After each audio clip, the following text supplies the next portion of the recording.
상콤방콤 라디오 반민특위 반점 있는 영입니다. 제가 왜 나오는지 아시죠?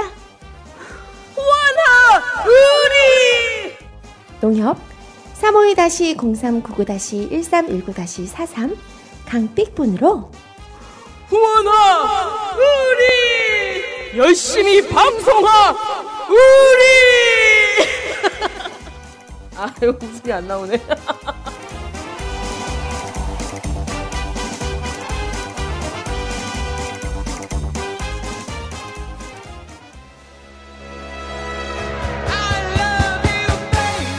기념인 여자들의 센수다 라디오 반민특위 2014 정의충만 선입니다. 안녕하세요, 진입니다. 네, 안녕하세요. 민주주의자 분입니다. 날씨가 더워요. 네, 날씨가 더워서 시원한 공연 하나 보시면 좋을 것 같아서 광고 하나 드리겠습니다. 네, 네, 스카이웨이커스라고 우리 라디오 반민특위에도 몇 번 나오고 아주 건전하고 건강한 우리가 좋아하는 그런 가사로 시원하게 노래를 불러주시는 그룹인데요. 원래 이 부산 쪽에서 주로 활동하시는 분들인데 서울에 상경하여 공연을 하신다고 합니다. 7월 26일 토요일이고요. 7시 저녁 7시 클럽 타에서 공연한다고 하니까 많이 보시면 좋을 것 같습니다.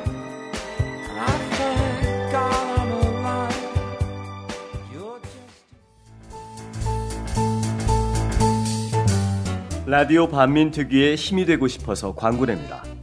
대한노인의 복지사업단 상조상품. 월 3만원으로 믿을 수 있는 상조상품 준비하세요.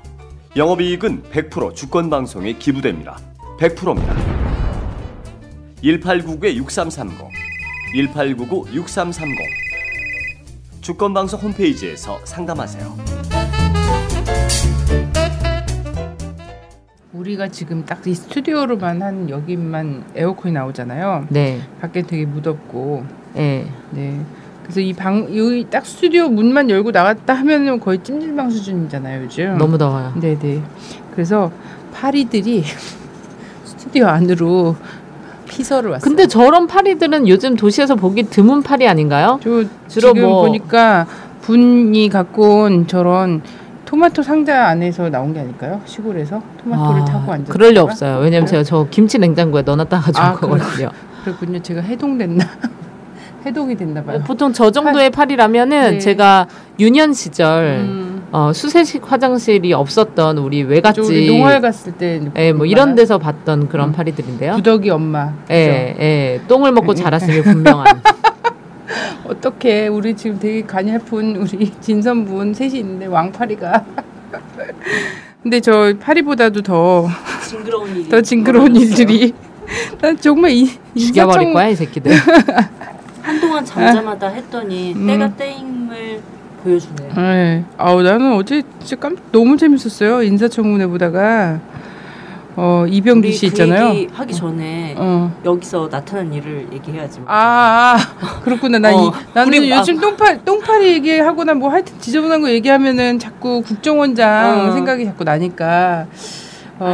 근데 그 국정원과 좀 연관이 돼 있는 것 같아요. 그렇죠. 왜냐면 제가 지금 주권방송에 쭉 이제 자료를 보기 위해서 컴퓨터 앞에 앉아서 서핑을 하고 있었는데 웬 그 사무원 복장을 한 분이 들어오셔서 자기가 사무기기 영업사원이래요. 네. 그러면서 그 사무기기 여기 전반 컴퓨터가 몇 대 있고 프린터가 얼마나 있고 책상이 얼마나 있고 막 이런 것들을 자기가 좀 둘러봐도 되겠니? 요즘 사무기기 그렇게 영업하고 다니는 거예요? 말도 안 되죠. 우리가 간판이 제대로 있는 것도 아니고 어떻게 여기가 사무실 겉보기에 여기 사무실 같지 않은데요? 딱 봐도. 그리고 밖에 간판이 달려 있는 것도 아니야. 네, 거기다가 뭐 그런 영업을 하시는 분들이라면 사무실이 많은 테헤란로라든가 보통 그렇죠. 이런데 지역계 저희 1층에 뭐가 있습니까? 고깃집 있어요. 유정집. 예. 그렇죠. 그리고 지하에 노래방이 있고. 네네. 근데 우리 누가 보더라도 2층에 이런 사무실이 있을 거라고 생각지도 못할 그런 공간에 거기다 역세권도 아닌 예.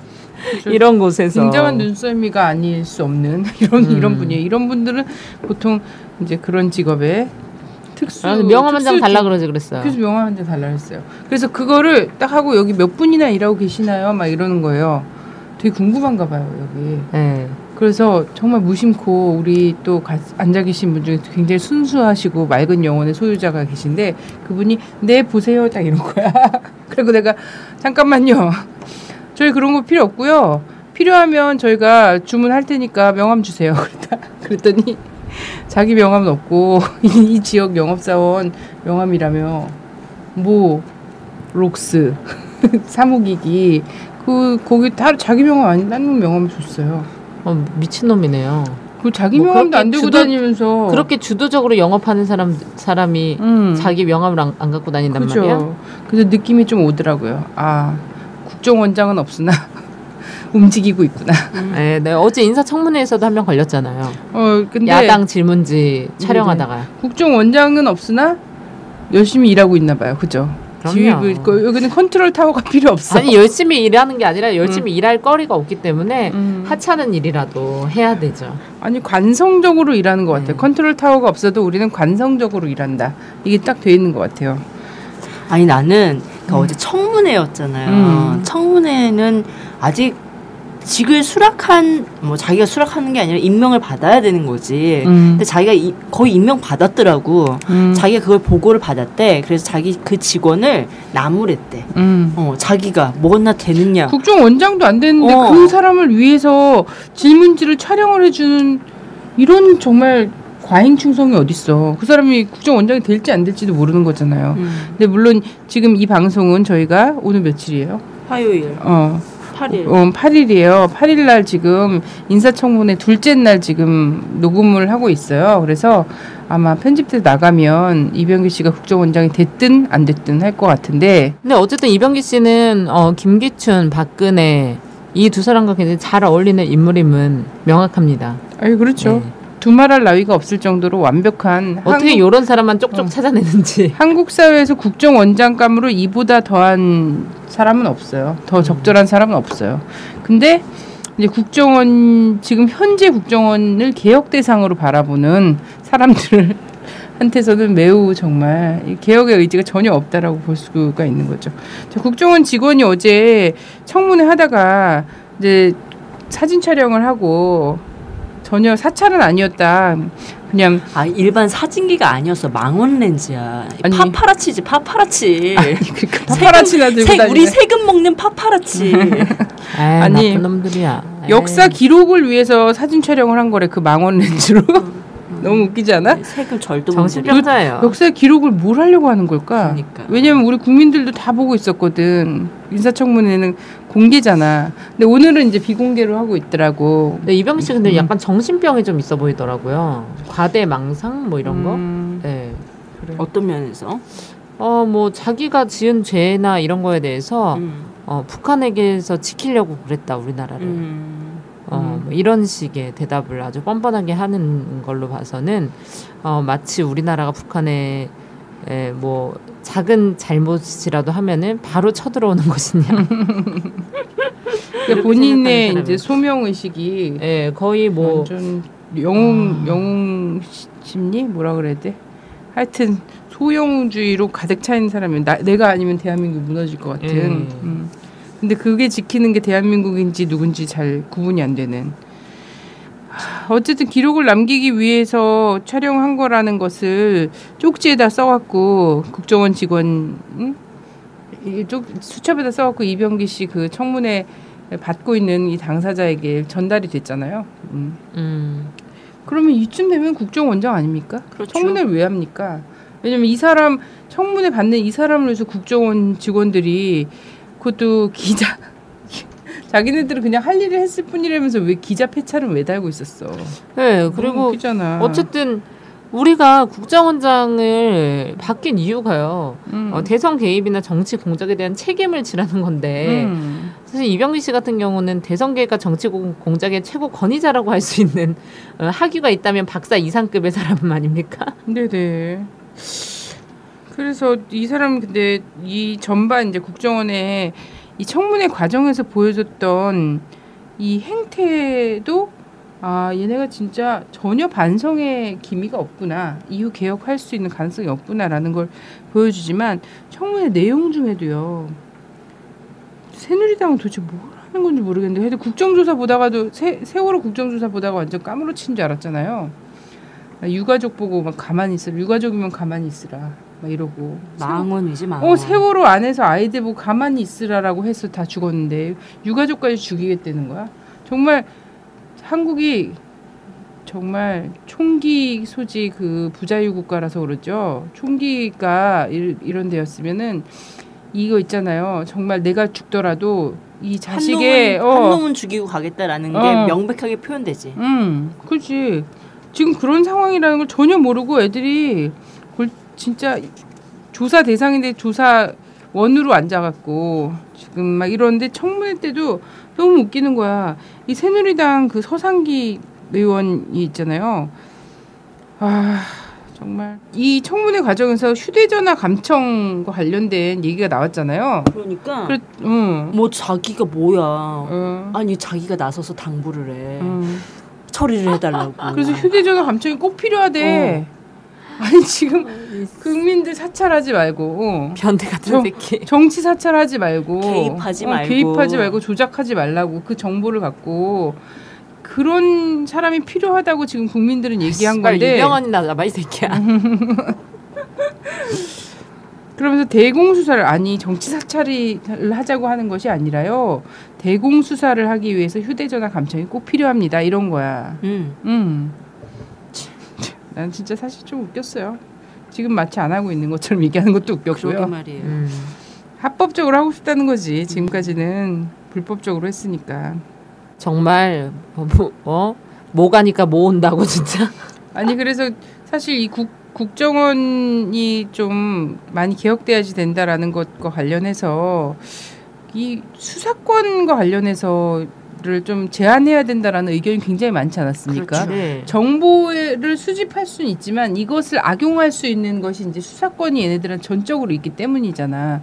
근데 대공 수사를 위해서 휴대전화 감청이 필요하다고 얘기한 건 오히려 수사권을 더 강화해 달라는 요구인 거잖아. 그렇죠. 그러니까도 국민들이 지금까지 국정원한테 들이대고서 회초리를 들고서는 얘기를 했던 것을 하나도 전부 속이 경일기를 한 거야. 왜 하는지를 모르는 것 같아요. 지금 국정원장을 왜 바꾸는지를 뭐 임기 다 돼서 바꾸는 줄 아나? 근데 자기는 절대로 이렇게 막 얘기해놓고서는 절대로 자기는 정치에 개입하진 않을 거래. 그럼 뭐해? 그럼 왜 하는 거야 그런 거는? 그래서 정치에 개입하지 않고 뭐랬지? 유서 아니야. 사표를 항상 호주머니 속에 넣고 다니기 때 넣을 필요 없고 안 하면 된다고. 그냥 우리 안 하길 바란다고. 그러니까 사직서를 써갖고 자기가 꼭 가슴에 품고 다니고 뭔 일이 있으면 바로 당장 할 거라고 지켜봐 달라고 막 이렇게 얘기하는 거야. 웃기죠. 나 진짜 완전. 근데 나는 이 사람이 청문회에서 했던 말 중에 자기는 학연과 지연을 제일 싫어한대. 그런 것 같아. 대신 박연을 좋아하는 것 같아. 박연을 너무 사랑해. 학연 지연은 싫어하고 박연이 문제야. 그래서 근데 학연 지연을 싫어하지만 어쩔 수 없이 자기가 그렇게 살아가다 보니까 결국은 주변이 다 그 학연과 그 지연인 거잖아. 그래서 그죠? 자기 스스로 5점을 남겼다고 얘기를 했죠. 경복고, 서울대. 그잖아. 그래서 경복고를 김현철, 이인재. 당시의 안기부, 그리고 서울대 이회창 대선 본부에 그래서 가 있고 막 이런 거 아니야? 학연으로 움직인 건 아니다인 거죠. 하긴 그 지역이 워낙에 그 학연에서 자유롭지 못해갖고요. 그거 갖고 탓하진 않을게요. 왜냐면 그건 너무 조족 지열이야 이 사람한테. 그래요. 이 사람이 뭐 학연 지원은 싫어하지는 모르겠으나 권력과 정권은 대단히 좋아한다라는 거. 그 권력의 핵심부에 늘상 그 곁에서 있었다라는 거. 이거 기억을 해주시면 좋을 것 같아요. 뭐 대표적으로 이 사람이 어떠한 길을 갔었나 이런 것들 보면 이 사람이 노태우 이 최측근의 한 사람이었다라는 사실 이런 거고 아까 이제 김현철 얘기했었잖아요. 근데 92년 이제 뭐 3당 합당 91년 3당 합당하면서 이 대선 후보 누구가 되어야 될 것인가 당시 신한국당 내에서 그때 이 사람이 김영삼을 적극 밀었다라는 사실. 그래서 김현철과 어울려. 짝짝꿍이 됐었다라는 사실. 이것도 보면 알 수 있고. 그래서 사실은 그때 당시에도 뭐 어떤 얘기가 막 있었냐면 안기부 어쨌든 이 사람이 안기부 2차장 한 게 사실 9, 6년 막 이런 때부터이긴 한데 이 정보기관에서 이 9, 6년 이제 들어서고 막 이러면서는 김현철이 사실 소통령이다. 그렇죠. 그리고 안기부 안에 김현철 라인이 있다. 이런 얘기 막 했었잖아요. 근데 딱히 또 김현철로만 라인 역할을 한 것 같진 않아요. 권력과 정권의 핵심에 항상 늘 그 곁에 있었다라는 것. 네. 그래서 이제 뭐 아까 말했듯이 김영삼이 대통령이 된 다음에 안기부로 들어갔다라는 사실 이거 보고 어찌됐든 그 이후에 한나라당 이회창과 또 인연을 맺죠. 그래서 이회창이 당시 대통령이 됐으면 이 사람이 그 당시에 안기부장의 자리를 확약을 받았다고 해요. 그 당시에. 근데 얼마나 아쉬울까. 그래서 이회창이 하지만 또 기회를 주잖아요. 그렇죠. 이렇게. 예. 이회창이 떨어지면서 잠시 멀어진 것 같더니 04년, 2004년에 박근혜와 인연을 맺죠. 정식적으로. 노태우가 박근혜를 청와대에 초청했을 때 의전 비서였다고 해요. 이 사람이. 그래서 박근혜를 맞이했던 사람인데 이제 공식적으로 04년에 정식적인 인연을 맺은 거지. 그러면서 그 탄핵 열풍 불었었잖아. 네. 그러면서 이 당시 한나라당의 최대 위기였죠. 그래서 천막당사 쇼 했잖아. 그걸 박근혜가. 생각해서 했대잖아. 그거의 핵심 기획자라고 하더라고요. 머리 좋아. 그러니까 이 사람은 근데 어쨌든 공작 뭐 정치의 달인인 거야. 한마디로. 달인인데 실수도 막판에 좀 많이 했죠. 예. 저는 이번에 원래 국정원장 사람이 좀- 들어가면 인생 최대 실수일 거라고 생각합니다. 그럼요. 나이가 네. 들수록 약간 흐릿해지는 사람이 있고 또렷해지는 사람이 있는데 이 사람은 딱 분명히 전자예요. 예, 우리 박근혜 씨처럼 예전에 얘기했잖아요. 술을 먹고 있었는데 어떤 할아버지가 한번 오시더니 제가 이 얘기 해드렸을 텐데요. 저한테 이랬어요. 저도 나이가 들수록 흐릿해지는 아, 기억. 점을 때문에 기억이 안 이렇게 나. 사주 같은 걸 보시더라고요. 옛날에는 초콜릿 이런 거 팔잖아요. 술집에서 이제 만개떡 많이 팔고 술 좀 마신다 하신 분들은 아십니다. 만개떡 아저씨. 근데 이분은 와서 특이하게 사주를 봐주시더라고요. 5,000원을 내면 봐준다고. 뭐 취업은 뭐 이런 거. 그래서 제가 10,000원을 내고 구군을 봐달라고 했죠. 그랬더니 저보고 아주 특이한 사람이다. 자기는 아직 그 경지에 오르지 않았다. 내 박근혜는 어떻게 될 거냐 확실히 말해달라 이렇게 얘기했더니 자기는 그 경지에 오르지 않아서 모르는데 자기가 진짜 존경하고 이 명리를 배우는 이 선생님이 말씀하시기를 박근혜는 병이 걸린다. 근데 그 병이 정신질환이다. 이런 말씀을 하시고 가셨죠. 전 돈을 더 드리고 싶었어요. 걸린다였어요? 걸렸다가 아니라? 예, 정신질환이나 약간 한참 이런 게 올 수 진행 중이에요. 있다. 예. 근데 그때가 한 2년 전이니까 지금이 벌써 걸린 게 아닐까. 찾고 싶습니다, 선생님. 어디 계신가요? 자, 근데 이제 이 사람이 사실 좀 파란만장한 이 권력에 빌붙은 이런 삶을 살아왔는데, 탄탄대로 걷다가 네네네. 한번 꺾어지죠. 네네 그 대대 정말 야심차게 자기가 전면적인 그 지휘를 하다시피 했던 97년 대선에서 좌절하면서 사실 안기부 2차장 해외 담당이잖아요. 그렇죠. 네, 해외 담당으로서 정말 97년 이때 정말 많은 일을 했거든요, 이 사람이. 근데 어쨌든 대선에서 패배했어요. 자기가 믿고 의지했던 이회창 후보가 패하면서 그냥 일본 대학 개공 교수를 한 몇 년 있더라고요. 거의 일본으로 추방됐다시피 간 거죠. 네네. 근데 원래 감옥으로 갔어야 되는데 일본으로 가서 운이 이제 좋았지. 일단 개건 교수로 있다가 이제 02년 대선 후보 역시 이회창 후보 정치 특보로 돌아와요.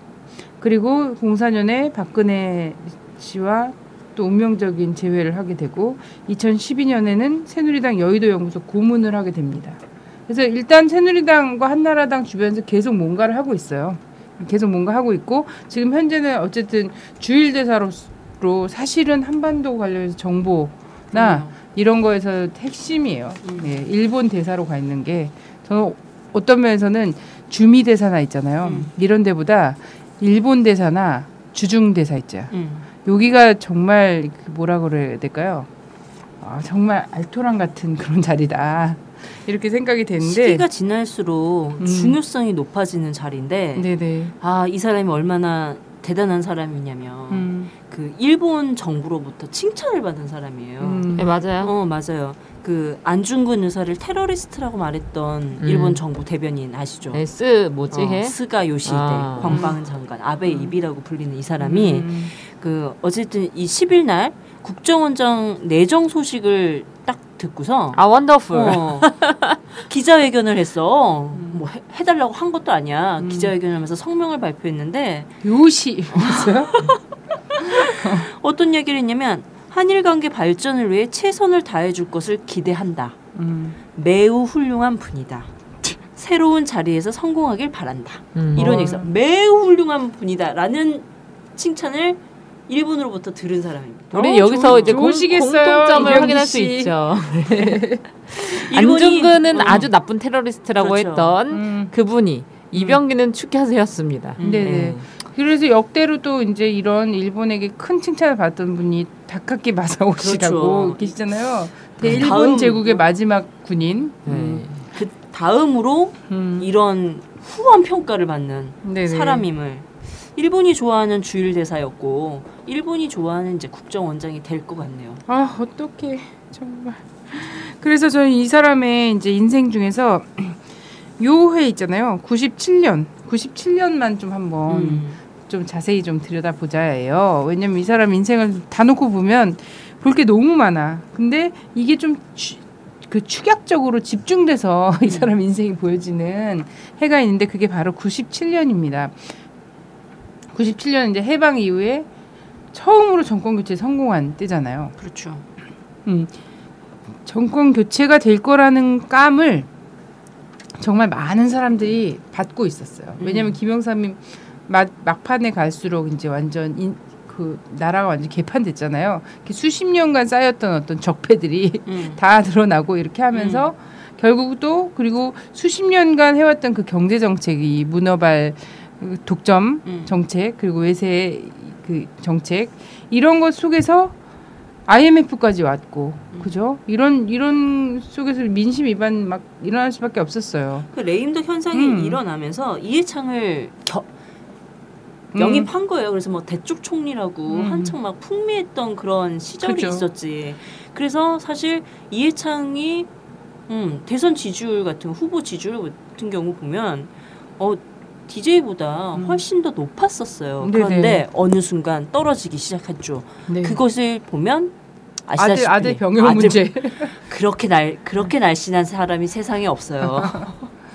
그러니까 아들 병역을 기점으로 해서 지지율이 폭락하기 시작한 거죠. 근데 물론 이제 이것을 기점으로 해서 부품 공작이 있었다 이런 말을 하는 건 아닙니다. 그 네네. 부품 공작은 그해 연도에 집중적으로 전방위적으로 벌어졌고 12월달에 뭐 아시다시피 칼기 사건이 일어난 것도 대선 얼마 전이었던 것처럼 이 부품 공작도 피크를 달리기 있던 것도 대선 얼마 전이었던 그 시점이죠. 보세요. 이제 정말 이 선거를 앞두고서는 위기감이 높아지면 높아질수록 더 크게 뭔가를 공작이 벌어지기 마련입니다. 그래요. 근데 97년에는 빤히 보이는 판이었거든. 그러면서 김영삼 사실 대선 자금 이 공개 문제 있잖아요. 이걸 해갖고 쫙 지금 난리가 났었지 않습니까? 그렇죠. 97년도 초반부터 네네. 대선 자금 공개해라. 네. 국민적 요구가 높았죠. 너무 높아지다 보니까 얘네들은 학생운동권, 대학생운동권을 이적 규정하고 맞습니다. 그래서 막 전부 다 잡아가고 막 이런 짓을 김영삼 말기에 할 수밖에 없었단 말이에요. 이런 상황이었기 때문에 얘네들이 지금 안으로는 국민들 안에서 막 이적단체 만들고 대학생들 다 감옥으로 잡아 넣고 막 이렇게 하면서 전체 정치판에서는 도대체 뭘 했나. 그래서 안기부 대선 전략이라는 게 당시에 만들어지지 않습니까? 전체적으로 컨트롤 타워 역할을 안기부가 하게 되는 거예요. 대선 전략을 세우는 거예요. 거기서 첫 번째가 뭐냐면 돈이 있어야 돼. 역시 총알이 있어야 돼. 맞습니다. 하면서 공기업을 통해서 대선 자금을 모금을 해요. 예. 근데 여기서 이 공기업 통해서 모금하는데 움직였던 두 개의 조직이 있는데 하나는 국세청이고 하나는 안기부죠. 잘한다, 잘해. 그죠? 국민 세금 모아야지 되는 이 국세청의 투명한 이 세금 그래서 지네가 이런데 돈 다 써놓고 나중에 공기업 무능하다면 또 팔아 처먹고 거기서 또 헤쳐먹고. 그래서 그 유명한 게 안풍, 세풍 이렇게 불렸죠. 그래서 국세청과 안기부를 통해서 대선 자금을 모금을 합니다. 예, 안풍, 세풍이라고 얘기하고요. 그 다음에는 광범위하게 각종 부풍 사건을 만들어요. 맞습니다. 예.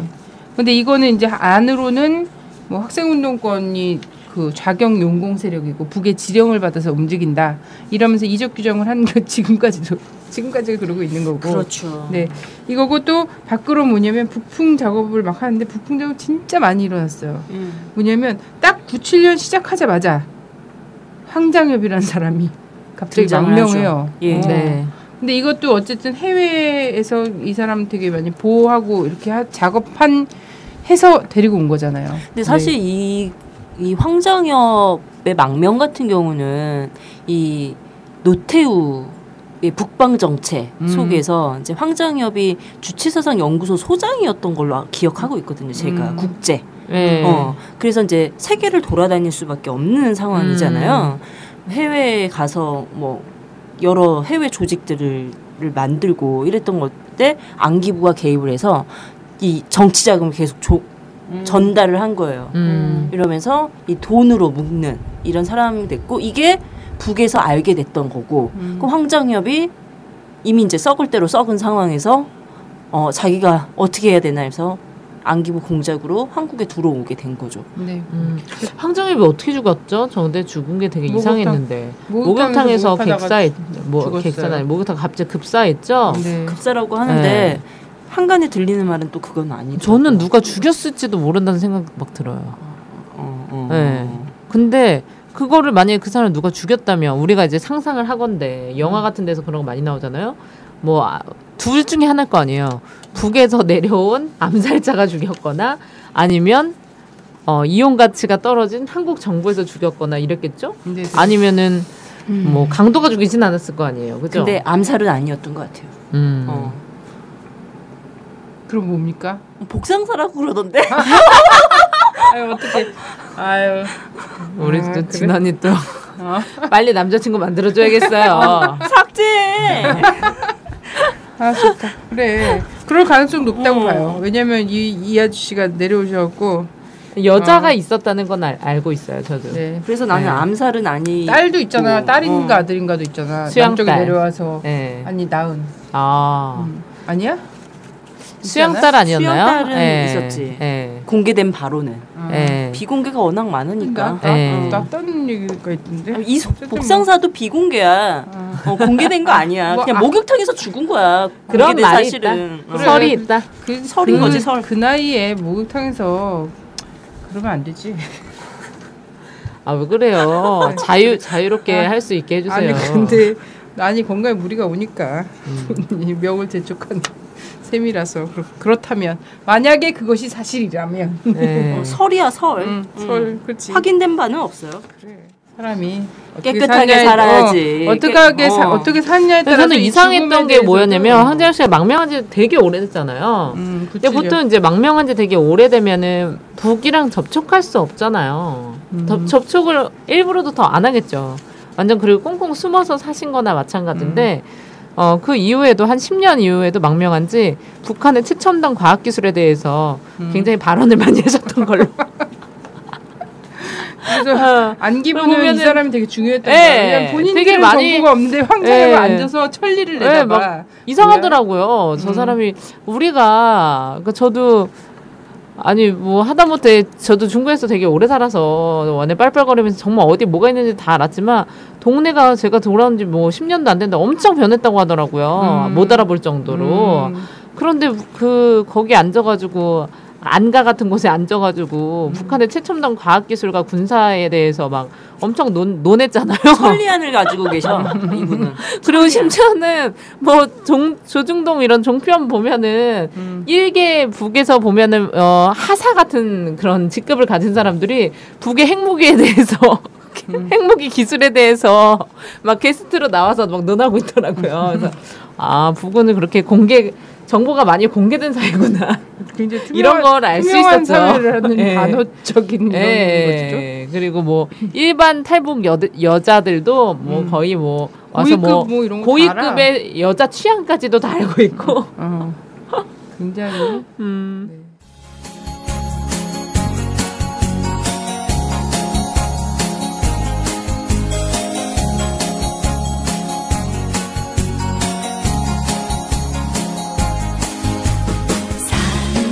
힘들다 느낄 땐 평양에 가보세요. 어려워도 웃으며 살아가는 그런 사람들 있죠. 사람의 정이 그리울 땐 평양에 가보세요. 돈으로 사고 팔 수 없는 그런 인정이 있죠. 평양에 가보세요. 사람이 살고 있는 평양에 꼭 가보세요. 고향 가는 마음으로.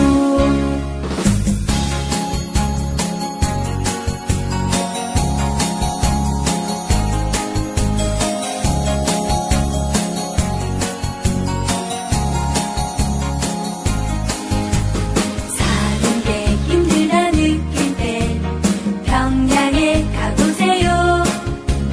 어려워도 웃으며 살아가는 그런 사람들 있죠. 사람의 정이 그리울 때 평양에 가보세요. 돈으로 사고 팔 수 없는 그런 인정이 있죠. 평양에 가보세요. 사람이 살고 있는 평양에 꼭 가보세요. 고향 가는 마음으로. 평양에 가보세요. 사람이 살고 있는 평양에 꼭 가보세요. 고향 가는 마음으로. 고향 가는 마음으로. 고향 가는 마음으로.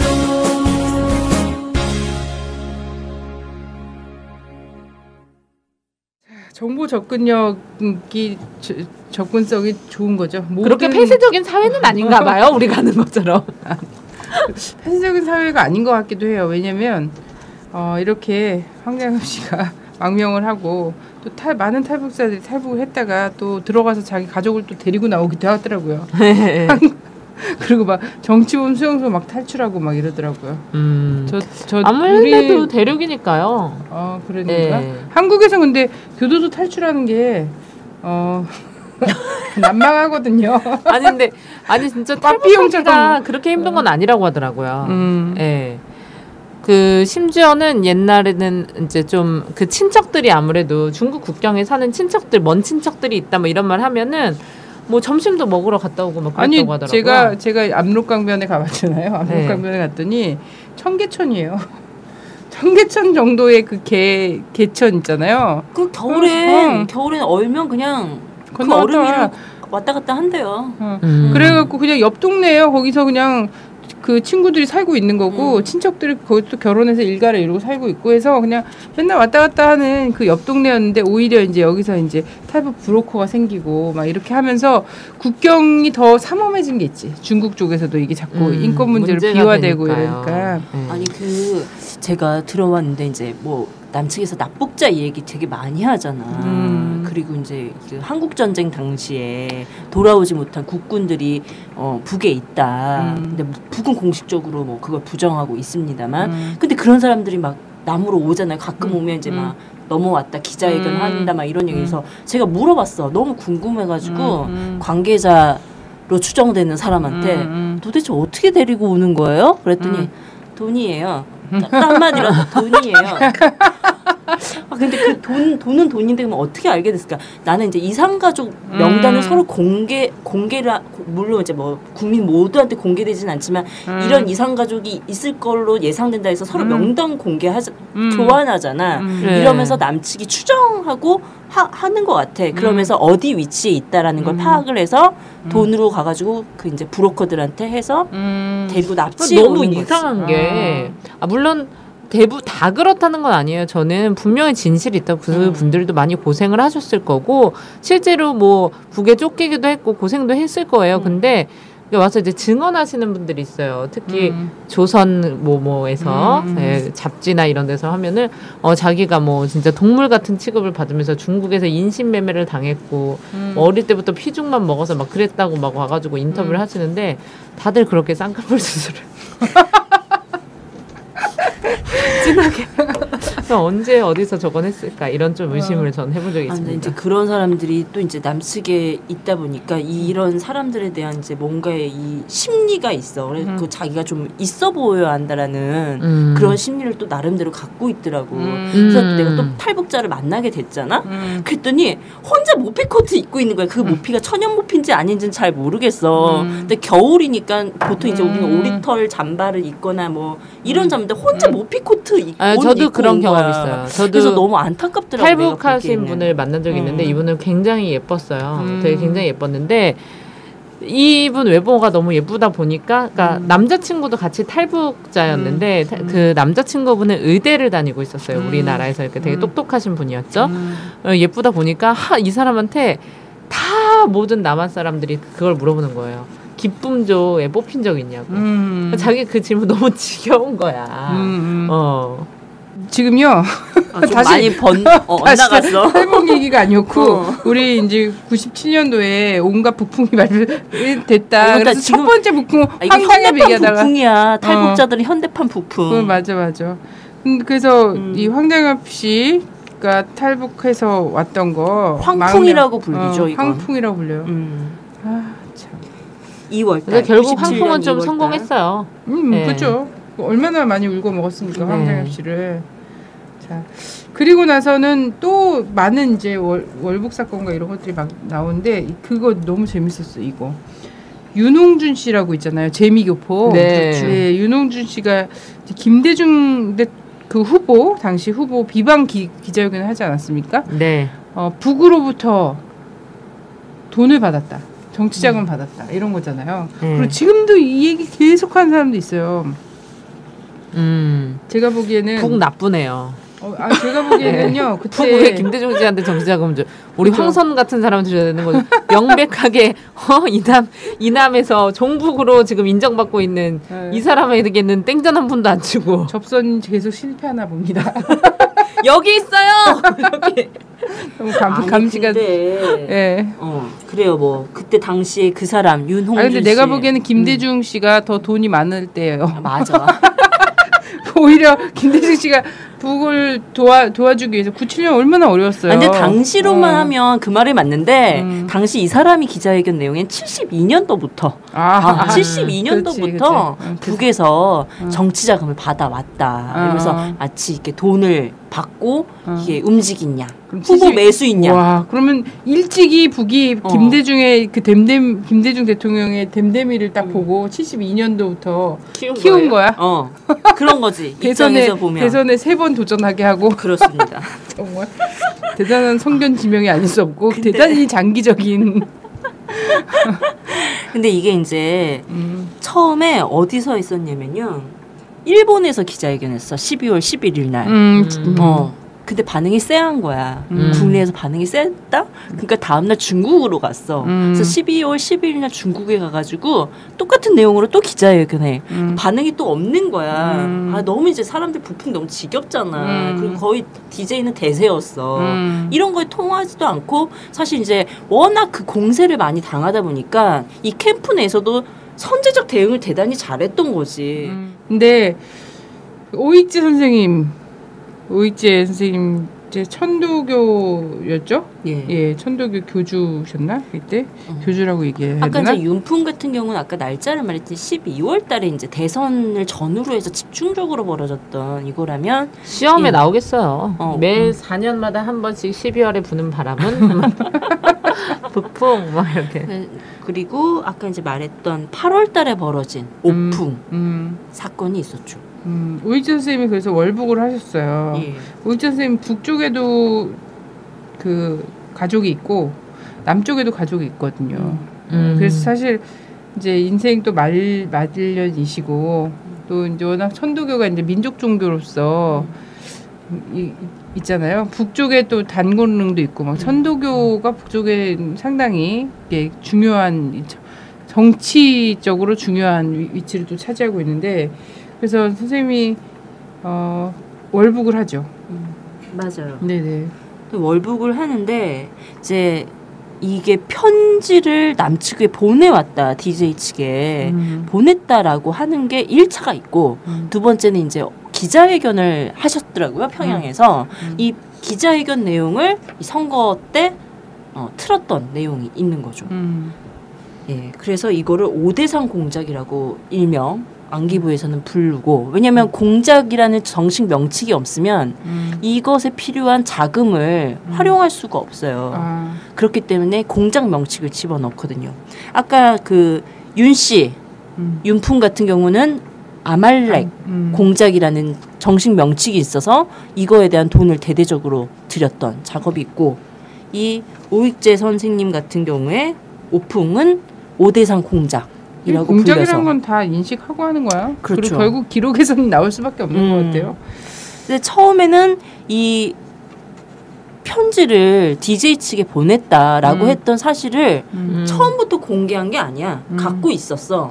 갖고 있다가 나중에 이제 터트린 거지. 근데 당시에 요새는 이 방송문화 교류협력을 직접적으로 맺잖아요. 이게 6.15의 힘이었던 거지. 근데 예전 같은 이 90년대 이 상황에서는 이 안기부가 방송을 수신해서 이거를 해외에서 틀어가지고 이걸 여기 한국에 있는 언론기관이 받아서 쓰는 이런 형태였거든요. 그래서 가끔 뭐 토요일날 이러면 시대의 창, 남북의 창 뭐 이런 거 하잖아. 네네. 국력 방송들 이것들이 예전에는 안기부가 제공했던 프로그램이었어요. 그리고 일반 뭐 9시 뉴스 이런 것들에서는 해외에서 틀어준 뉴스를 받아가지고 했던 이런 형태인데 당시 법은 그런 형태였기 때문에 이 오풍은 어떻게 만들어졌냐면 이 평양에서의 기자회견을 마사지를 한 거죠.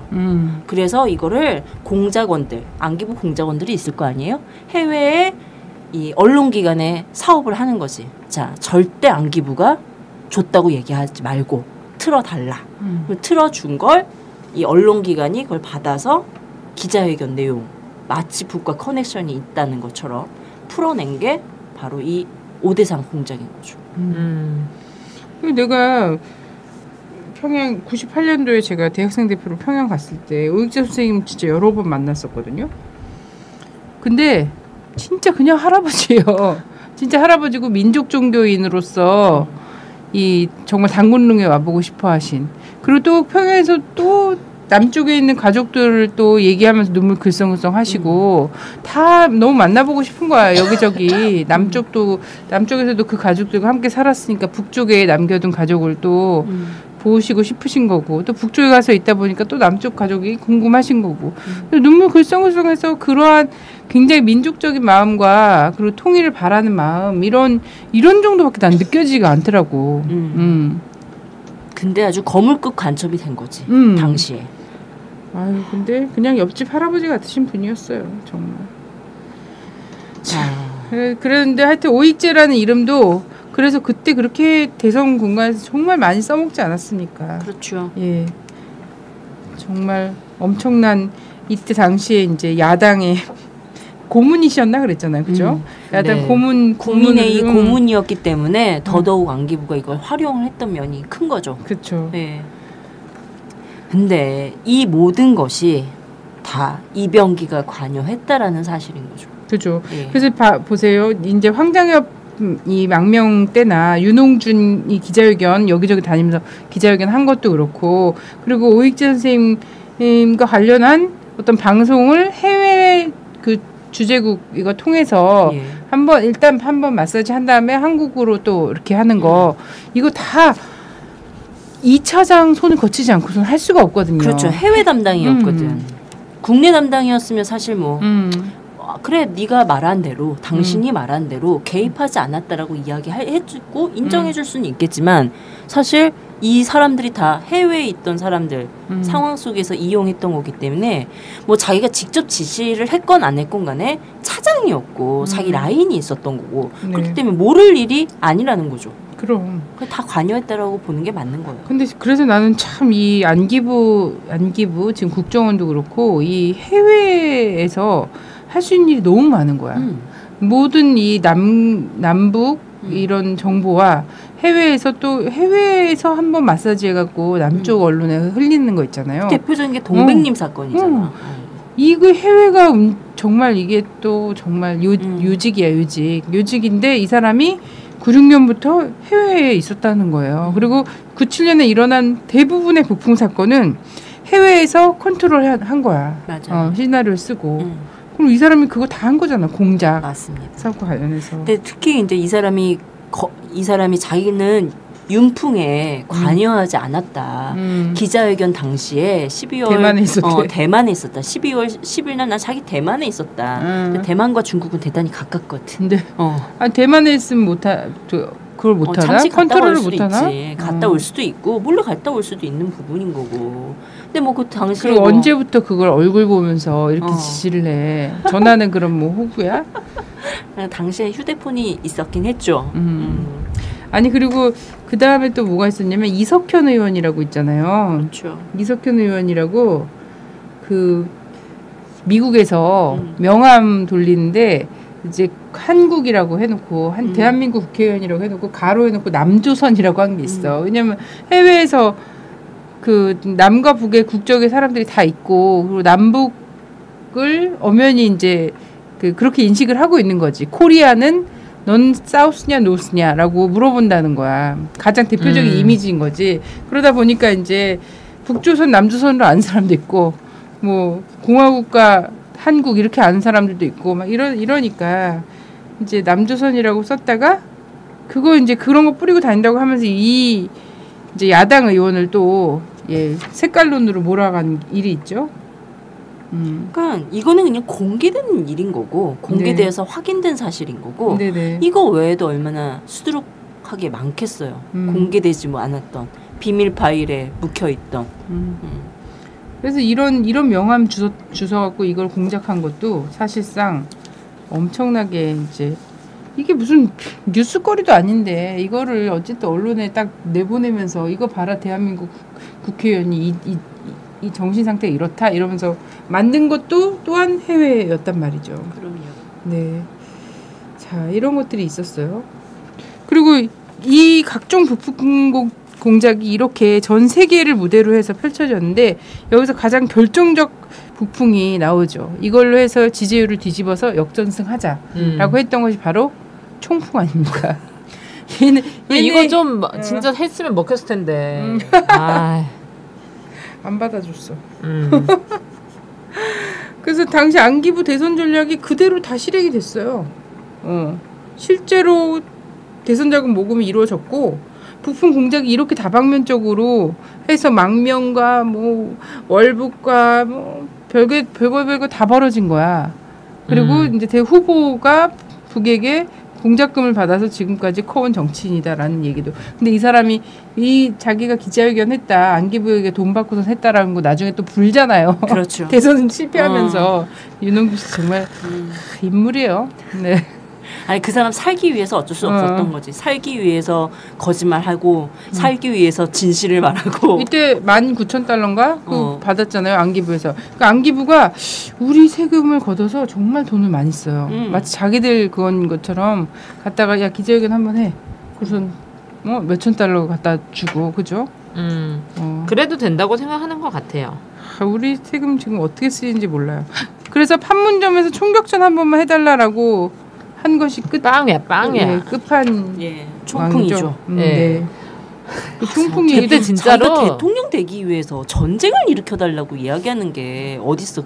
물론 대규모 전쟁은 아니라 국지전 정도만 벌여달라 이런 거지만 몇 명 그것이 뭐 죽여달라는 거잖아. 규모가 크고 작고 간에 근데 긴장을 완전- 조성해달라고 아니 이야기하는 게 근데 어딨어. 총을 몇 방 쏴달라는 건 있잖아요. 우리 군인이 그게- 죽는다는 거죠. 거기 무슨 허공에다 두고서는 쏘는 것도 아니잖아. 살인이에요, 살인. 살인 교사입니다. 맞아요. 예. 근데 저는 그런 생각도 들어요. 또 이 한편은 이해가 가는 게, 와, 이명박 그 개사기꾼이랑 박근혜 같은 진짜 그 뇌 구조를 가지고 있는 여자도 대통령을 만들었는데, 이명박이 대통령이 못 될 거라고 생각을 못 했을 거예요. 이해창. 그렇지. 예. 그래서 이 정도 도와주면 그 아무리 정권 교체 열망이 높아도 당연히 다 된다라고 생각을 했을 거야. 근데 이게 어쨌든 이런 거였고, 근데 나중에 나는 이 황풍, 오풍, 총풍 이 온갖 잡스런 이 북풍과 관련해서요.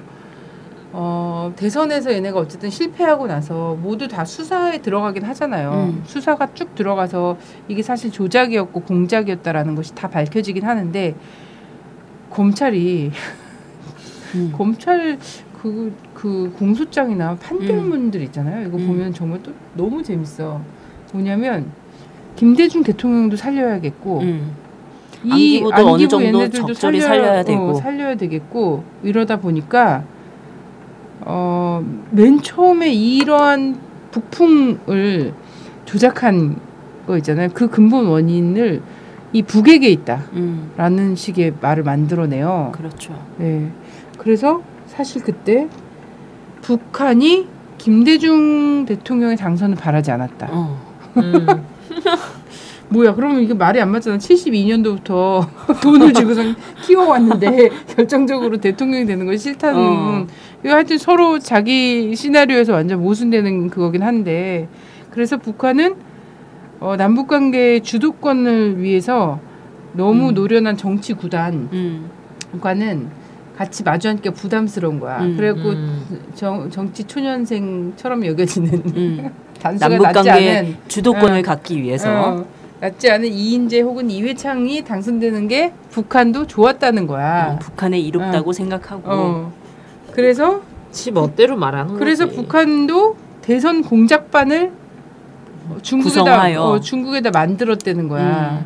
그러면서 대선 공작반을 통해서 남한 정치에 깊숙이 개입하고 DJ를 절대 대통령이 되지 않게 해라. 그걸 안 안기부가 열심히 공작을 해요. 그것을 활용하고 해서 모르겠어요. 머리 아파요. 어떻게 이런 생각을 뭐죠, 이거? 이런 논리를 어떻게 만들었는지 모르겠어. 머리 아파요. 그래서 이런 북한의 이런 것들을 간파하고서는 이것을 악용해서 결국 어쨌든 안기부는 그래도 이회창 당선을 위해서 한 거야. 이걸 악용을 했다라는 거지. 그래서 짝짝꿍이 되다 보니까 총 좀 쏴줘라까지 나갈 수 있었다. 이런 거였어. 살인 교사야. 근데 진짜. 북은 왜 총을 안 쏴준 거야? 미스테리인 거지. 갑자기 마음 바뀌었나? 그 사람들이 얘기한 거는 그거잖아요. 그 보수 세력들이 얘기하는 건 돈이 적어서 안 썼다.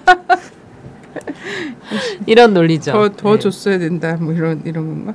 자, 그래서 여당이 승리하는 걸로, 그때 당시 이제 한나라당이 승리하는 걸로 이 모든 대선 전략을 짰는데, 이 대선 전략 전부에 문제 인물 이병기 씨가 있다라는 겁니다.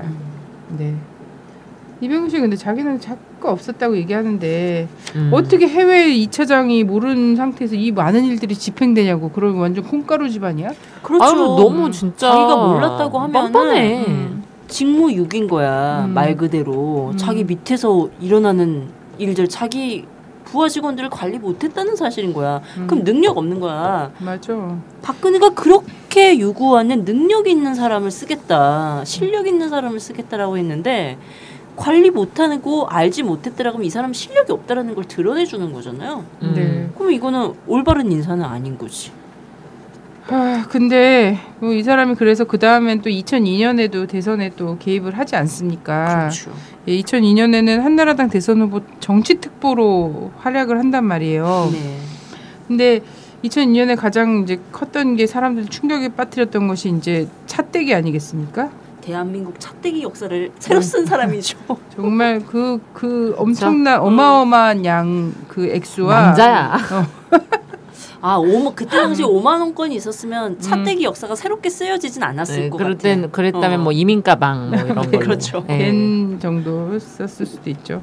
근데 하여간 이 사람이 왜 이 사람 불러들였을까를 이제 곰곰이 생각해서 좀 해야 될 것 같은데요. 2002년에 어쨌든 불법 대선 자금의 출구였던 이 아저씨, 이 아저씨를 또 보면 너무 재밌지 않습니까? 그래요. 예, 배달도 막 하고 이랬어요. 돈 준 사람도 있고 배달한 사람도 있는데 역시나 받은 사람이 없어. 이 사건도. 그리고 돈이 중간에 없어졌어. 중요한 거는. 이병기 고생 많이 했구나. 5억 원이 안 시킬 수가 없네 박근혜 입장에서. 아니 그때 이인재 이 사람도 진짜 쓰레기라고 할 수 있죠.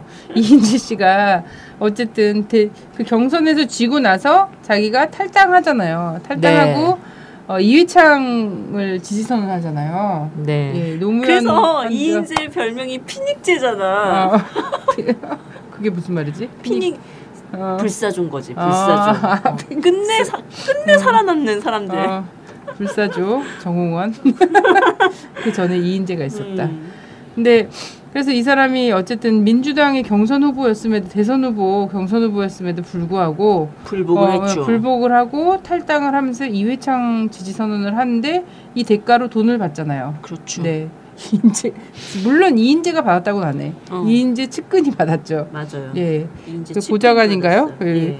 그래서 받았는데 여기서 또 원래 그거 너무 감사한 나머지 5억 원을 준 거 아닙니까? 이인재 씨가 탈당해서 탈당과 이해창 지지 선언을 대가로. 대가로 5억이면 좀 짜다. 근데 문제는 5억 원이 다 간 건 아니야. 그 중에 2억 5천이 없었어요?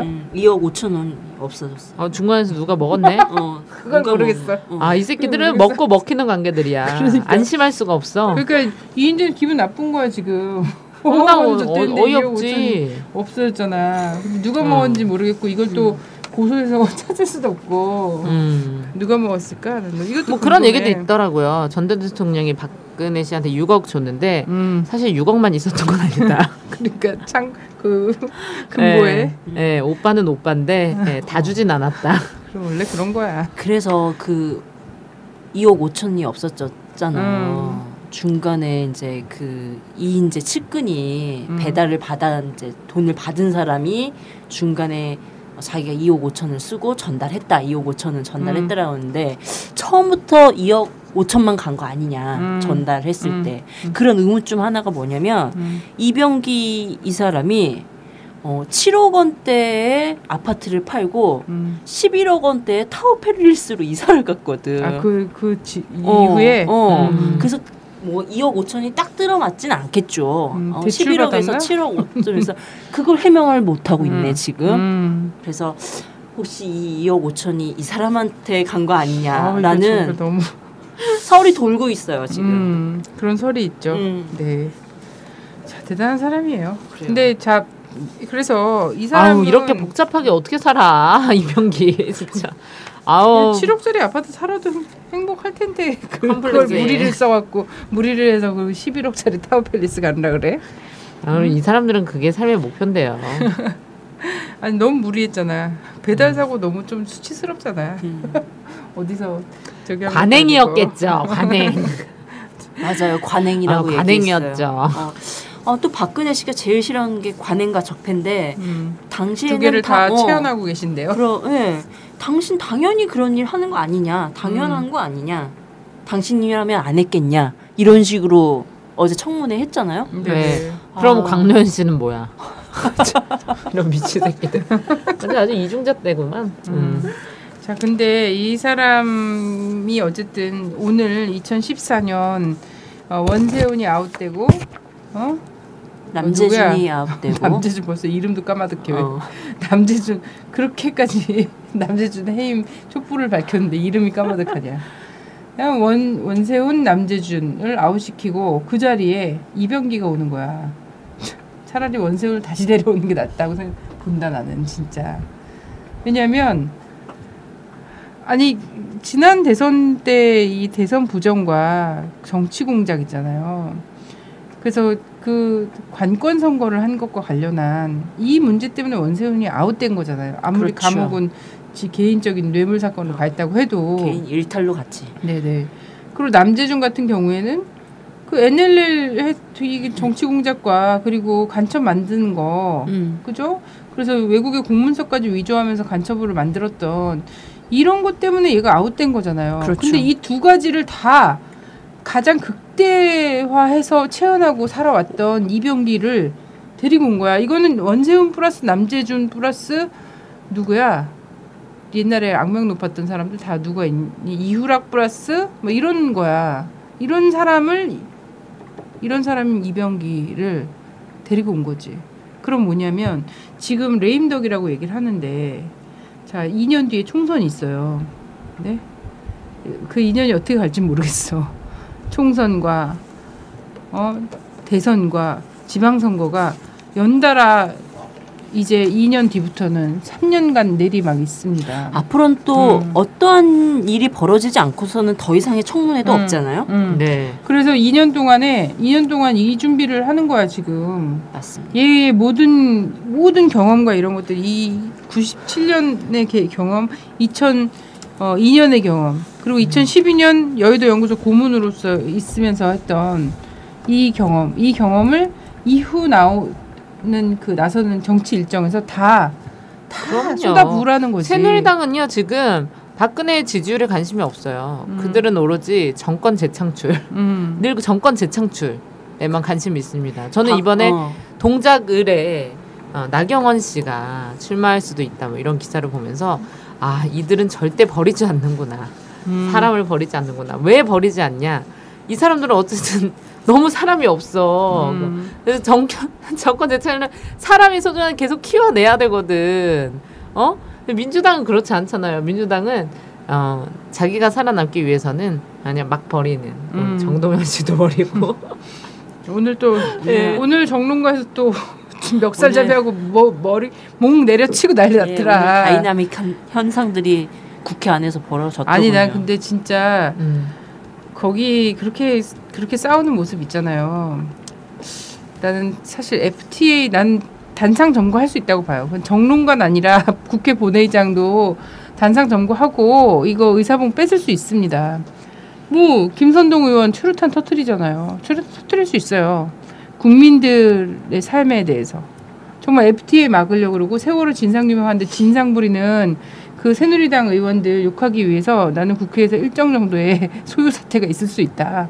근데 정말 당내 공천 문제 때문에 정론가에서 정말 목 내리치고 그것도 막 20년 직이라고 막 이러고 막 이랬는데 정말 자, 현민 전대협들이 일어나야지 안 될 것 같습니다. 제가 보기에는 하나의 그 웃기는 일 정도로 이야기하고 있는데 여기는 많은 것들이 정말 함축되어 있는 상황인 것 같거든요.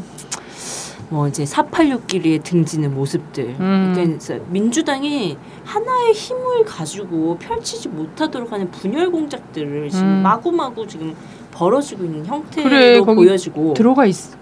완전히 깊숙이 너무 잘 자리 잡았어 세작이. 나 너무 안타까워. 거기에 뭐 지금 막 증권가 찌라시 보면 장난 아니야. 지금 민주당의 행태들이 지금 어떠하다라는 게. 제가 그냥 굳이 이야기하고 싶진 않네요. 그 예전에 뭐 안타까워서 70년대에 풍미했던 그런 모습들이 증권가 찌라시 민주당의 모습으로 지금 그런 것도 나타나고 보세요? 있다고. 네. 연구자잖아요. 그거 비싸다는데 500만 원 줘야 된다는데. 남이 보는 거 아마 옆에서 얻어볼 거예요. 네, 이렇게 힐끔힐끔 봐요. 그렇게 하고 지금 있다고 해요. 저도 좀 보내주세요. 제 메일 주소 알려드릴게요. 네, 알겠습니다. 200만 원, 200만 원 불러. 그런 것들 보면서 했을 때 이게 결국은 그래 니네 그럼 니네가 싸워라라고도 볼 수가 있지만 이걸 보는 국민의 시선은 곱지 않은 거죠.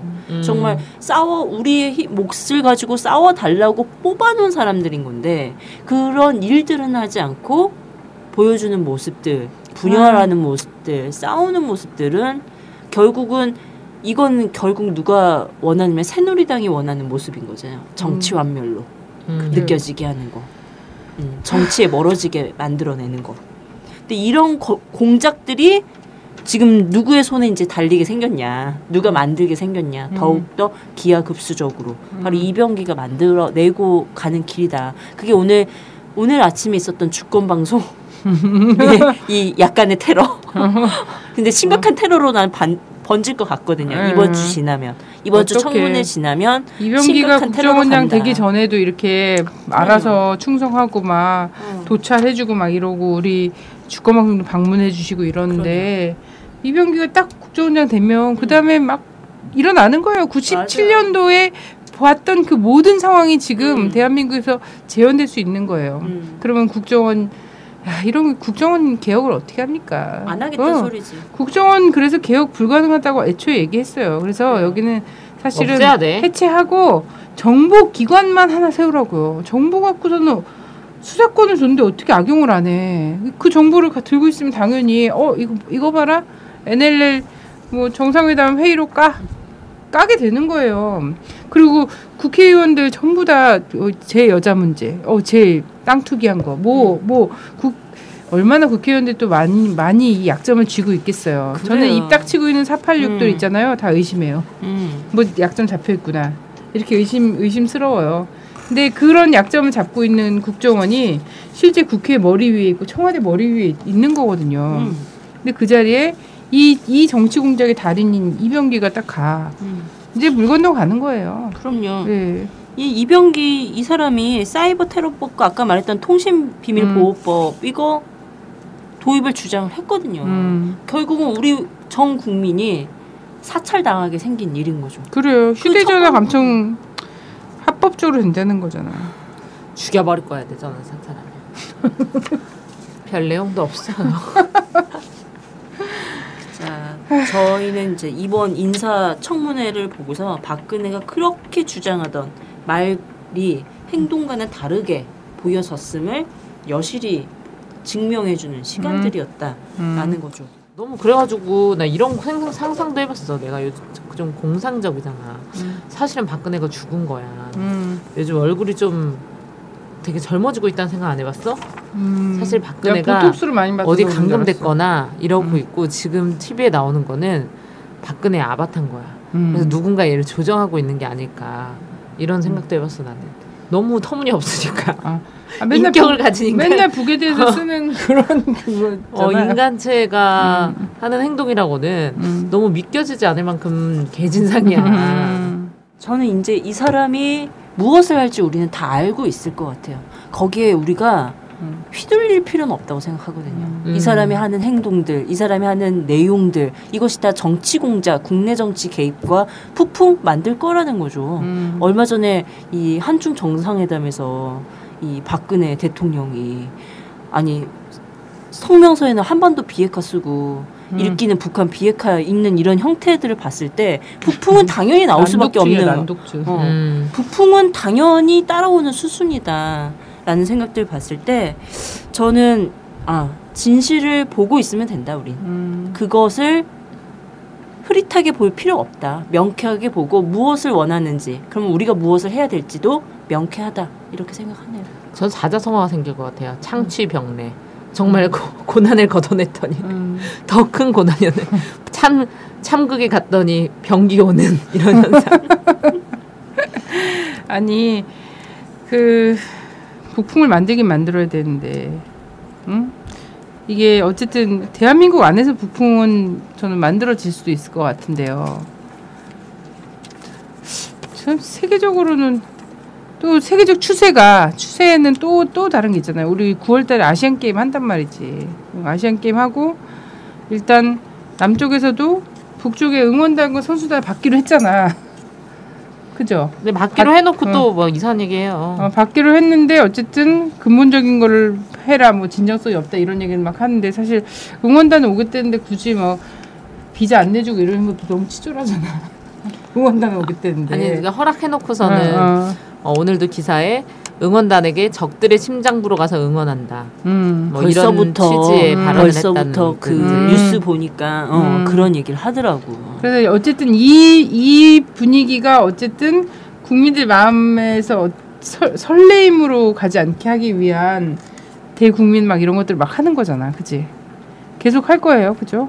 그러고서는 대대적인 오늘 이제 주권방송 방문한 것도 그렇고 대대적인 탄압과 이런 것들이 좀 벌어질 것 같고 이병기 씨가 제발 이 방송이 나갈 때 즈음에는 청문회에서 좀 부결돼서 국정원장이 안 됐으면 좋겠는데 눈 똑바로 뜨고 봐야 돼요.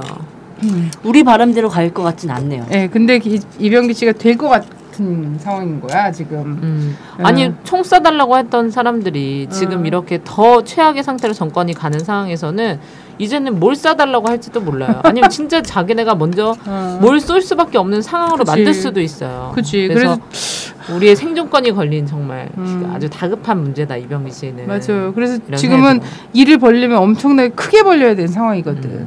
그렇지 않나요? 네. 그래서 막 9월달에 오히려 막 아시안 게임에서 남북 같이 막 공동 입장하고 막 응원하고 이런 분위기에서 정말 크게 터뜨릴 수도 있어. 그럼요. 이런 애들이 이 분위기 이회창 김대중 때보다 박근혜 또 누가 될진 모르겠지만 누군가가 될 게 덜 어렵지는 않을 거거든요. 아니 그래서 사실 박근혜 이후에 사실 이명박 박근혜를 이어서 또 정권 재창출한다는 건 굉장히 어려운 일이라고 얘네가 지금 보고 있기 때문에 이병기 이런 애들을 투입하는 거거든.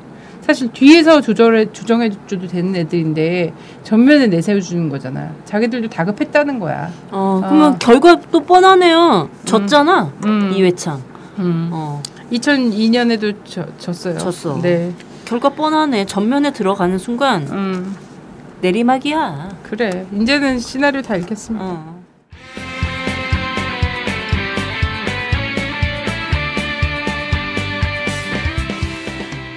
네, 안녕하세요.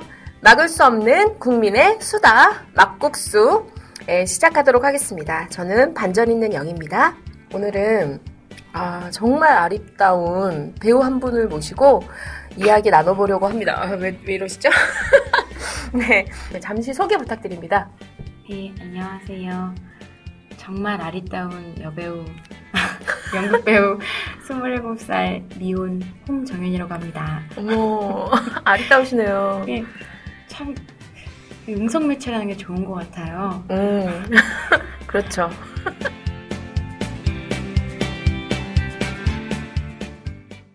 간단히 소개해 주셨는데 좀 요즘에 어떻게 활동하고 계신지. 저는 뭐 미건스 강북 쪽 지역 회원이기도 하고요. 그래서 저도 강북하고 좀 친한데. 그리고 연극 배우니까 네. 극단은 이제 경험과 상상하는 극단에서 활동을 하고 있고요. 아, 그렇군요. 네. 그러면 연극 배우면 사실 뭐 유명한 분들 많이 아시겠네요. 여러분이 아실 만한 분으로는 천안 프로젝트 목소리 더빙하셨던 나레이션 하셨던 강신희 선생님이랑 국립극단에서 그때 공연한 적 있었고요. 국립극단에서 네, 상공유사 프로젝트라고 그 강신희 선생님이랑 그때 작업한 적 있었고, 그리고 그 외에도 막 그때 같이 했던 남명열 선생님 그리고 뭐 한기종 선생님 뭐 그 외에도 제 짬밥은 안 되지만 운이 좋게도 유명한 선생님들이랑도 많이. 그럼 이렇게 아리따운 배우님이 어떻게 하시다 사실 뭐 미건스 활동하시면서 막 집회 매일 행동대장이다 이런 소문도 들었는데 어떻게 이렇게 되셨는지. 사실 미건스에 워낙 열혈 활동대장들이 많으시고요. 저는 이제 거기에 비하면 정말 용의 발톱에 때 같은 존재이긴 한데 국정원 대선 개입 사건에 너무 화가 나고 분노한 상태에서 그때 당시에 혼자서 그냥 촛불 집회를 막 나갔었어요. 혼자서 그냥 열심히 정말 뭐 음료수 하나 안 먹고 그냥 혼자 열심히 집회에 있다가 오고 그랬는데 좀 많이 보셨겠네요. 그쵸.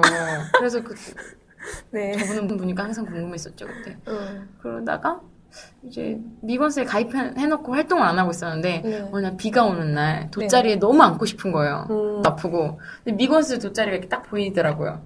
자연스럽게 이제 저도 미건스 회원인데 했더니 그분들의 그 엄청난 친밀감 그런 거와 함께 자연스럽게 집회에서 이제 미건스 타이틀을 걸고 이제 열심히 미건스 분들과 함께 집회를 다녔었죠.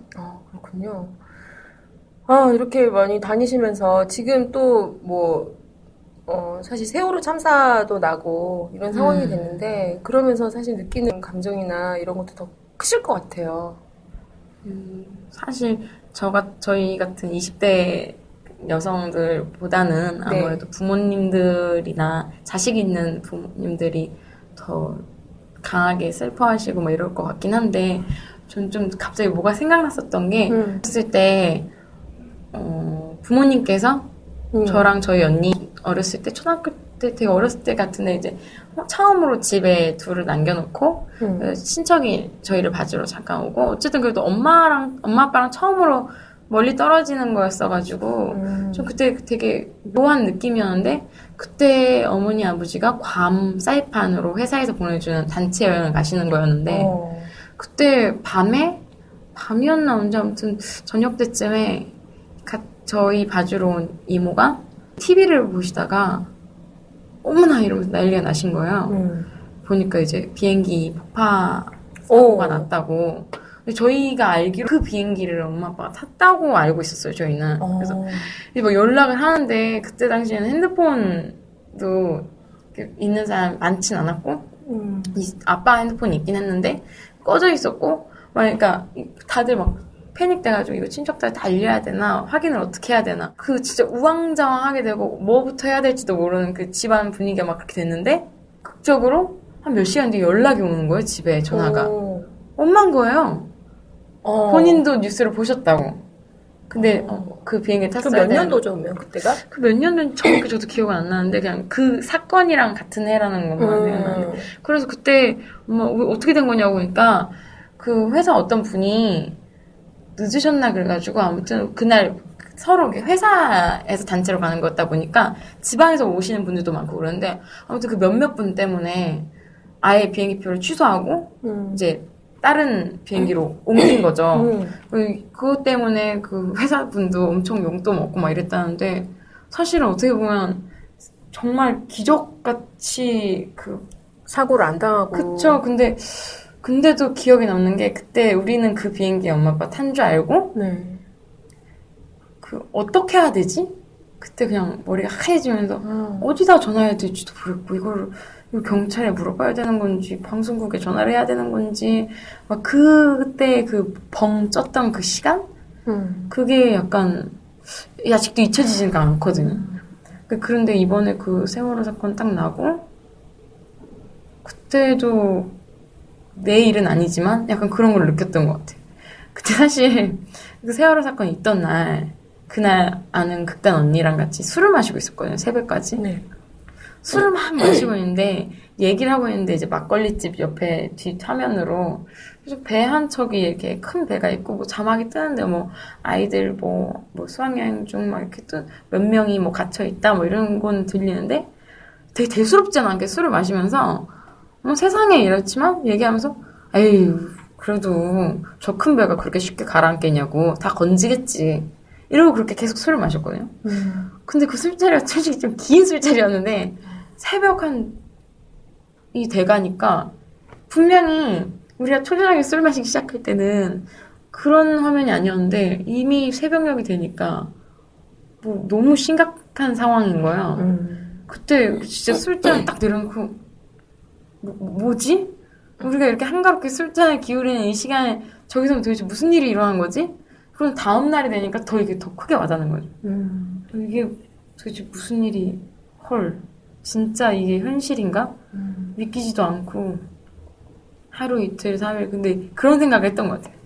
설마 이렇게 아이들 목숨이 달린 문제인데, 아무리 우리나라 정권이나 시스템이 망가져 있었어도 설마 이거를 그렇게 나태하게 얼렁뚱땅 넘어갈까? 설마. 근데 설마 하다가 지금 뭐 역시나 정도도 아니고 그냥 정말 충격. 인간이 어떻게 저럴 수 있지로 이제 진짜 얼마나 벙쪘을까. 사실 칼 858기도 의혹이 많았잖아요. 그런 거에 관련해서 들어보거나 이런 게 있어요? 그거에 대한 언급 자체를 어머니 아버지도 잘 안 하셨고, 그리고 근데 언뜻 그런 생각은 하죠. 왜냐면 그게 회사에서 그 비행기를 우리가 빌려서 간 게 아니라 이제 기간을 정해주고 비행기 티켓을 줘서 이제 그 안에 바꿔서 가라.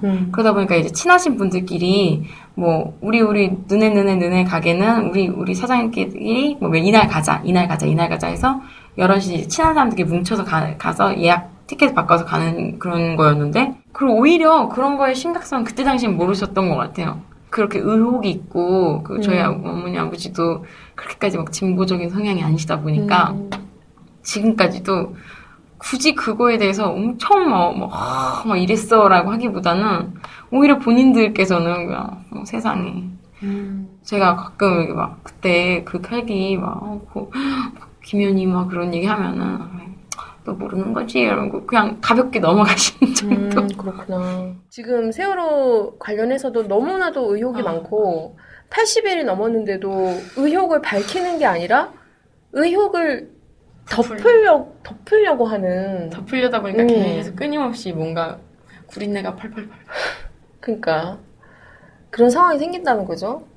그래서 꼭 이번에는 밝혀야 되겠다 이런 생각 너무 많이 드는 것 같아요. 근데 진짜 저부터도 지금 잊지 않으려고 일부러 SNS 사진 같은 것도 일부러 저를 자극하려고, 나를 채찍질하려고 일부러 계속 노란 리본을 어떻게 보면 일부러 안 바꾸면서 계속 나를 채찍질하려고 못 바꾸는 것 같아요. 그게 그렇게 해놓는데도 저도 지금도 지금 아직 물에서 못 나오신 분이 몇 분인지 누가 물어본다면 사실 아까도 12분 아닌가? 11분 됐구나. 이런 식으로 죄책감이 드는데 자꾸 잊혀져 가면 안 되는데 이게 사람이 그렇죠. 제가 어떻게 보니까 계속 외국 사건이랑 연관되는데 김선 씨 사건이 있었을 때 제가 20살이었거든요. 대학 합격 딱 해놓고 보라카이로 여행을 갔는데 근데 그때 저는 CNN 뉴스로 그 사건을 다 봤어요. 그러니까 외국 뉴스는 우리나라랑 다르게 조금 더 어떻게 보면 노골적으로 영상 같은 걸 거의 다 우리나라의 뉴스보다 솔직히 더 많이 보여주잖아요. 영어를 엄청 잘하는 건 아닌데 뉴스에서 막 영어로 막 얘기를 하는데 대충 막 알아는 듣겠는데 그 영상을 거기서 타지에서 우리나라 소식을 그렇게 들어서 외신을 통해서 그걸 보는데 그때 방에서 엄청 울었던 것 같아요. 그때 그걸 보면서. 막 한국에 있는 친구들이랑 엄마한테 전화해가지고 막 울면서 전화하고 막 너무 무섭다고 그 아름다운 휴양지에 가서 그러게 이젠 정말 우리가 진짜 안전한 나라 만들기 위해서 많이 노력을 해야 될 것 같은데 사실 이제 뭐 연극 배우시니까 또 제가 듣기로는 변호인 보고 나서 너무 그래가지고 잠깐 아니 그 변호인을 봤는데 너무 감명 깊게 보기도 했지만 그 약간 어떠한 서민에 대한 얘기도 좀 나오고 그리고 그 학생운동에 대한 얘기도 나오지만 어쨌든 이렇게 좀 정말 좋은 일 하는 분이 많은데 거기도 보면 그 민변하시는 분들 얘기도 살짝 나오지만 그런 거 보면서 순간적으로 그런 생각이 든 것 같아요. 내가 지금 예술을 하겠답시고 지금 뭐 연습 뭐 진정한 예술을 위해서 뭐 연기에 매진하고 이런 게 너무 갑자기 순간적으로 가치없게 느껴지면서 지금 이렇게 뭐 미건스가 됐든 뭐 우리 봉도사님 지금 하는 방송이 됐든 뭐 라트기가 됐든 뭐 이런 방송들을 뭐 민주 언론 동료 내가 돈을 많이 벌어가지고 그런 사람들을 돕고 진보 억울하게 소송하고 있는 이런 서민들 억울한데 뭐 그런 사람들 위해서 막 소송비도 내가 대주고 막 이런 사람이 되는 게 훨씬 더 돈을 벌어야 되지 않냐. 돈을 벌어야겠다. 예술은 무슨 예술이야. 돈을 벌어가지고 이 이깟 예술이다 뭐냐. 진보를 내가 매겨 살리리라. 그래서 10분 동안 막 울면서 연기를 연극 안녕 막 이러고 막 근데 저렇게 한 10분 정도 뒤에 불현듯 깨달은 사실이 지금부터 내가 24시간 동안 일을 한다고 해도 그 정도의 벌기란 불가능이구나. 내가 지금부터 벌어가지고 재벌이 될 확률보다 내가 열심히 연극해가지고 유명한 배우가 되는 게 훨씬 더 확률이 높구나 깨닫고 한 10분간 연극 보이콧을 이제 선언을 다시 내 자신이 해지를 하고 다시 연극 열심히 해야겠다. 그래요. 빨리 유명해지세요. 열심히 해가지고. 연습해야지. 보니까 뭐 박근혜 연기도 잘하시고 연기의 재능이 훨씬 더 많으시니까 버시더라도 그걸 가지고 좀 어떻게 하셔야 될 것 같다 이런 생각이 들고. 그러니까 제가 좀 근데 안타까운 게 제가 지금 아르바이트로 경희대 근처에 샐러드랑 이렇게 샌드위치를 팔고 있는데 이게 장기를 써먹을 수가 없는 게 아침에 상쾌하게 사람들이 상큼한 샐러드, 샌드위치를 사가는 건데 그냥 아무리 장기를 팔아가지고 조금 홍보를 하고 싶어도 그녀니 목소리를 성대모사하면서 샐러드를 팔면 손님들 입장에서 뭐 하자는 거지 아침부터 막 이렇게 되니까 여러분 어떻게 맛있습니다. 제가 모든 채소들을 이용해서 이렇게 샐러드를 만들지 않았습니까? 제가 최선을 다하고 있지 않습니까? 뭐 이런 식으로 하면 손님 입장에 살려다가 집어 던질 것 같고 닭가슴살 깎아가지고 막 할 것 같고 막 그렇다고 막 가끔 그런 생각을 하죠. 막 비오 장사 안 되고 그러면 나도 울까? 막 이런 사람들이 그냥 나도 울까? 하도 그냥 울면 해결된다고 다들 생각하니까 우는 것도 자신 있잖아. 나도 울 수 있잖아. 막 흐느낄 수 있고 오열할 수 있고. 맞아요.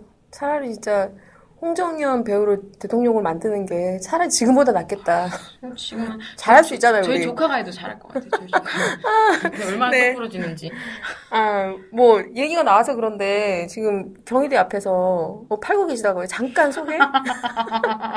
마치 갑자기 이 시간을 위해서 나온 것만 같은 생각이 드는. 그런 건 아니지만 참고하시라고 혹시나 그 근처를 지나가실까 봐.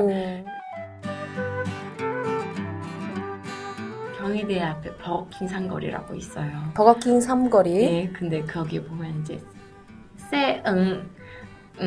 얘기하셔도 돼요. 세븐일레븐 그 맞은편에 보면 네. 2층에 클래식 음악 감상실 콘체르토라고 이제 카페가 하나 있는데 거기 카페는 2층인데 이제 아침에 그 꼭두새벽에 그 1층 그 계단참이 좀 비어 있어가지고 노점 반 건물 안에 몸을 반절 정도 걸쳐놓고 우린 노점이 아니다 주장하면서 거기서 이제 샐러드랑 샌드위치 햄버거 같은 거를 팔고 있는데 오늘 먹었는데 너무 맛있어요. 정말요? 막 빵도 너무 맛있고 이게 2,000원인데 되게 내용물도 알차고 네, 샐러드는 3,000원. 샐러드들도 막 닭가슴살 뜯고 싶을 때 소고기, 버섯 샐러드 막 이렇게 하는데 새벽 5시부터 나와가지고 만들고 있습니다. 매일.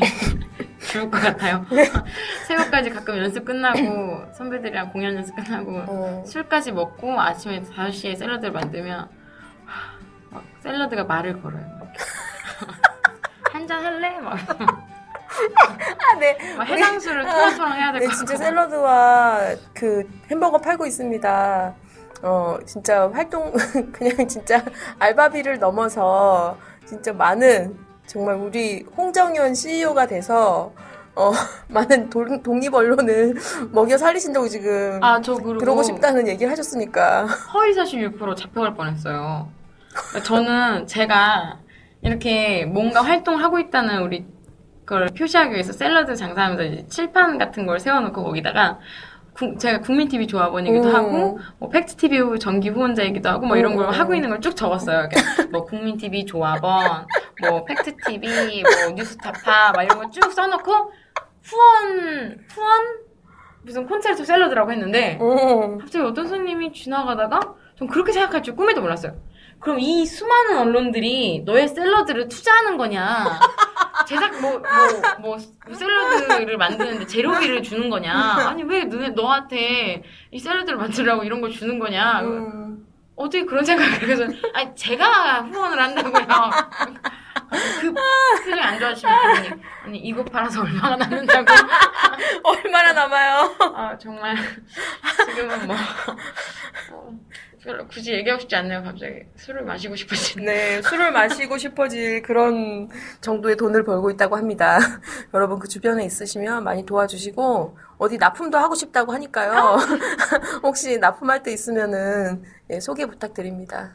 네, 주권 방송으로 연락 주세요. 아까 뭐 잠깐 말씀하셨지만 경험과 상상이라고요? 예, 극단 경험과 상상이라고요. 네, 잠깐 뭐 제가 소개를 해드리면 사실 이제 저도 소속되어 있는 이런 동인제 극단이죠. 그래서 같은 뜻으로 이렇게 모인 사람들의 극단인데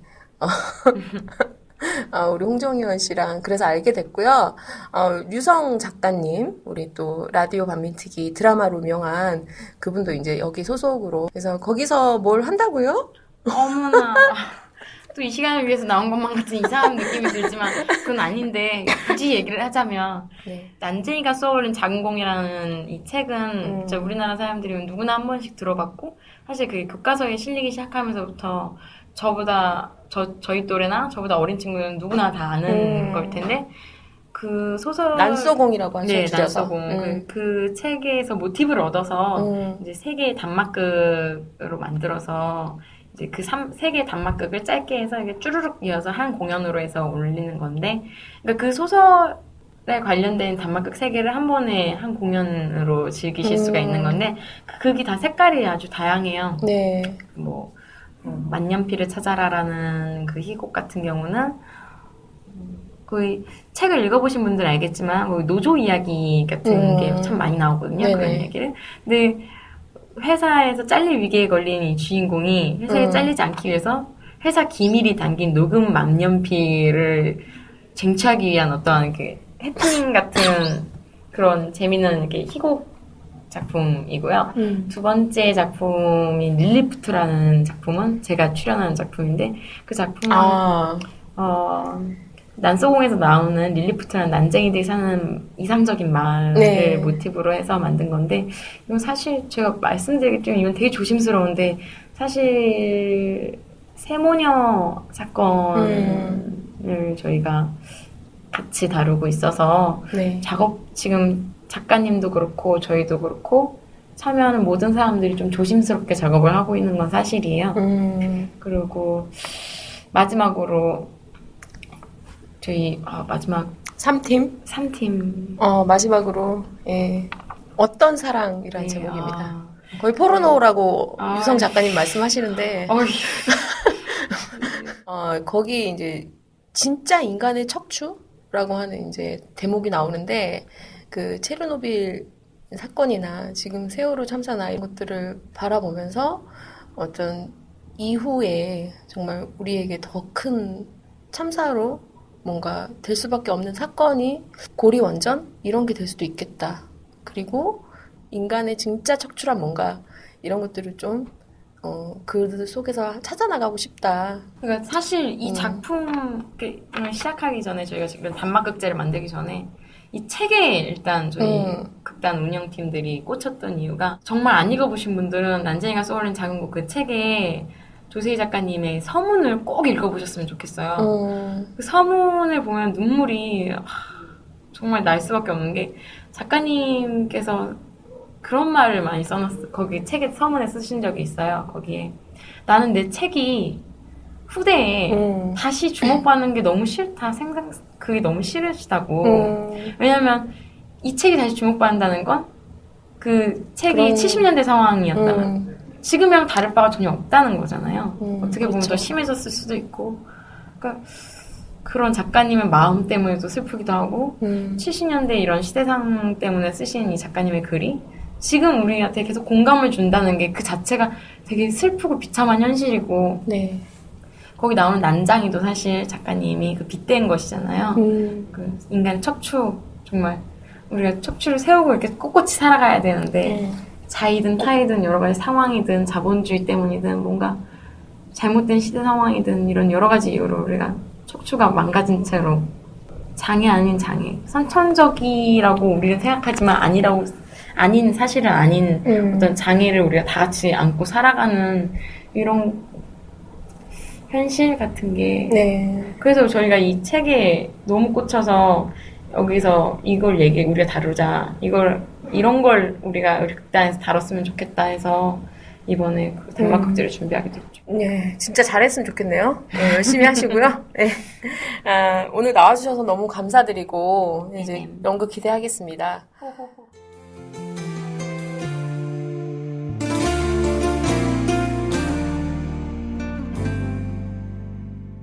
신청곡 하나 봤거든요. 어떤 신청곡? 더 훗에 더 훗. 네, 더 훗. H.O.T. 네. 에비메탈, 그러니까 고승덕 에비메탈이라고. 제가 요즘 거기 너무 빠져 있어가지고. 미안하다 하나요? 누가 요즘 같은 시절에 누가 사과를 그렇게 누군가의 그 눈물과 사과를 이렇게 가슴을 확 찢어주는 그런. 그리고 최근에 정말 어떤 노래를 듣고 아니면 어떤 노래든 뭐든 간에 이렇게 시원하게 웃으면서 들은 노래가 처음이어가지고 근래에는 이 노래밖에 없는 것 같아요. 네, 알겠습니다. 그러면은 정말 우리 홍 배우님의 가슴을 시원하게 뚫어준 에비메탈의 음악 더 훗의 에비메탈 들으면서 이 시간 마치도록 하겠습니다. 네, 사람들의 마음을 훅 뚫어주는 그런 좋은 작품들 많이 부탁드리고요. 감사합니다. 네, 감사합니다.